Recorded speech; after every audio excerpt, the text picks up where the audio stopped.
Paid maximum, folks. Another round of applause. I think that deserves. So Jordan, tell us, I mean, this is only your second meeting for the Cool Running Colts at the National Speedway Stadium, but you just look so quick and so at home out there. What is it about Jordan Palin that makes him so fast around this track? I opened the throttle, so that helps. That's a good start, yeah. I've got set on spot on, I think, so I'm just going to try and do it next meeting and just keep my points double figures, I'll try. I mean, the reserve duo down at Plymouth, they certainly tried their best to get the better of you on several occasions, but didn't quite go their way. Always a good thing to have is two strong reserves in the team, and you and Ben certainly playing that role beautifully at the moment. Yeah, Ben performed really well tonight. He had the crash, which was unfortunate, but he went really well. Certainly did, but again, the Gladiators through and through. Only 4 points in it with 4 races to go. Was the pressure on in the pits, or was it quite calm? It was quite relaxed, everyone was getting on well, and we knew what we had to do, so we did it. Certainly did. Man, a few words, but he gets straight to the point, folks. Let's hear it for Jordan Palin.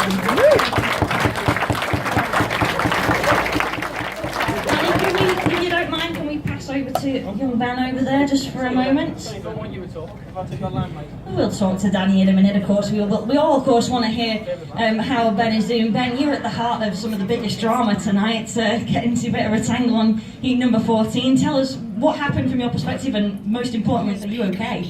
Yeah, I'm alright. I think he just passed me down the back straight and he just turned left a bit too early. Turning left a bit too early sent you into the fence there, Peter. Anything hurt? Anything broken? No, not so far. I think I'm going to be alright. That's good, yeah. I believe the Rathbones bounced quite well, I'm told, so certainly a testament to that. But I mean, it's such a shame. It was a 5-1 in heat 14. You must have been gutted. Yeah, I thought I'd been put back in, but... I think a lot of people... Right, wave of applause. Who thought Ben was going to be put back in? Yeah, not a popular decision by the referee, so the people out there believed you should have been in too. So, but still, the main thing is you're here, you're in one piece, and we got the win. Great result for the team. Yeah, I think other than the crash, I did a decent meeting. Geordie was flying. The rest of the lads always riding pretty good. So that's always the main thing, folks. Let's hear it for Ben Rathbone. It's been an interesting night for him. Back over to Danny Phillips. Danny, you were one of the men who looked like you were struggling a little bit tonight. Talk us through what was going on with your setups. Dare I ask? Alright, no need to rub it in a little bit, eh? I'm so sorry. Yeah, I was making a bit of a mess at the start every time. So me crashing the first one, shot loads of oil all over the clutch blades, had to go my second bike. But then once I sorted things out, everything was alright after that. I just thought I'd make a bad start and a bit of entertaining racing for you. I thought I was a bit unlucky in heat 9. I thought I got Stoneman on the line. Well, first so did he as well, and we all thought I did, but obviously the ref was watching a different race. Referee, not a popular man tonight here at the National Speedway Stadium, is he? No. But again, another race, you at the heart of the action again. Was it Scott Campbell's coming down in front of you, both Belle Vue guys having to lay the back down, you going into the fence. Again, talk us through what happened there from your perspective. Yeah, kind of did. At first I thought, oh, this might hurt a little bit. I wanted to get round him just in time, but I need to thank Josh Embleton for laying the bike down as well as he did. I just saw his bike just touch my bottom of the engine, which I thought, oh, cheers mate, thanks. Yeah, absolutely. Let's have a round of applause there for Josh Embleton. It's a split-second decision, and you just don't know what's going to happen in front of you, and unfortunately the worst did happen. I mean, you just had to be on the ball, and you both were so on the ball, it could have been a very nasty accident, that. Yeah, because it's such a fast track, and you've got to be on the ball all the time. If I stayed in the line that I went the lap before, I might have got around him in time, but I tried to go back on the inside, but it just didn't quite work. And unfortunately he came off, which obviously made me come off. It got a bit muddy, but I didn't like. Well, at least the main thing is you're in one piece, Josh is in one piece, and everyone goes home happy and again with a win. Danny, it was great watching you tonight. We look forward to seeing you again. Let's hear it for Danny Phillips. We're not going to skip the captain, we're going to come straight to Kyle Bickley. Kyle, from a captain's perspective, it was a meeting full of drama, it was close racing, but the result was just the one we wanted. 3 league points on the board. Plymouth go home empty-handed. Doesn't get better than that, does it? Yeah, no, it was a good outcome from the meeting. I think we all started off a bit rusty, or like rough. All of us are struggling to make gates, and it obviously wasn't much of a passing track tonight. But no, it was a good meeting, definitely. With a couple of races to go on, 4 points up, it was good to pull off the win and give them no points. I mean, heat number 15 was quite a race, a repeat of heat number 13 almost, and Leon Flint, what a terrible thing on the line. He just managed to miss out on the second spot for the 5-1. He wasn't a happy chappy going in the pits, was he? That would be a no. No, I sort of, I was behind him trying to follow him, and then I sort of I had a bit more speed than him, so I tried to go underneath him, and I looked on my shoulder and it just seemed like disappeared off my side. So if I kept it tight, I'd have been passed again and probably went third. So I had no choice but to like sort of run to the dirt and get back on it as fast as I could.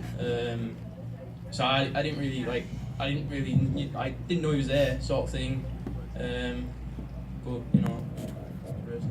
It's racing, absolutely. Well, Kyle, you and the boys did your jobs very well tonight. Let's hear it for Kyle Bickley, everybody, the skipper. Now we go to the team managers. This is Graham's favourite part of the night. He just loves a good interview, Graham. So let's crack on, Graham. For starters, going into the night, we try not to pay too much attention to what the other teams are doing. We like to focus on what our job is on the night, but you couldn't help but wonder, Plymouth Gladiators, they've had some really close meetings, some really strong performances. Did we expect what we saw from them tonight?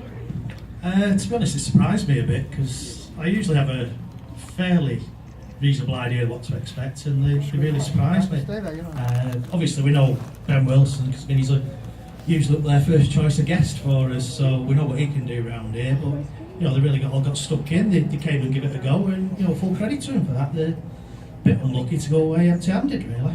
But we kind of wanted them to go away empty-handed. It is a very competitive league, especially in the National League. We've seen so far this season, all of the teams really getting stuck in. The newcomers, Leicester, we went there on Saturday, we came away pointless, so there's a lot of competitiveness going on within the teams, isn't there? Oh yeah, definitely. I mean, the plan was to send them home pointless, so job done from that point of view, but you know, it's always good for somebody to come in and, you know, give it a real go and give us a match, which they did. But you know, the boys dug in. We had a bit of a team talk 3/4 of the way through, but the message was don't panic, we're doing okay, and they saw it out, and yeah, good result in the end. It certainly was. Thank you very much, Graham Goodwin, one of our two team managers. Let's finish the night. Try not to throw the mic, Kyle, it might miss.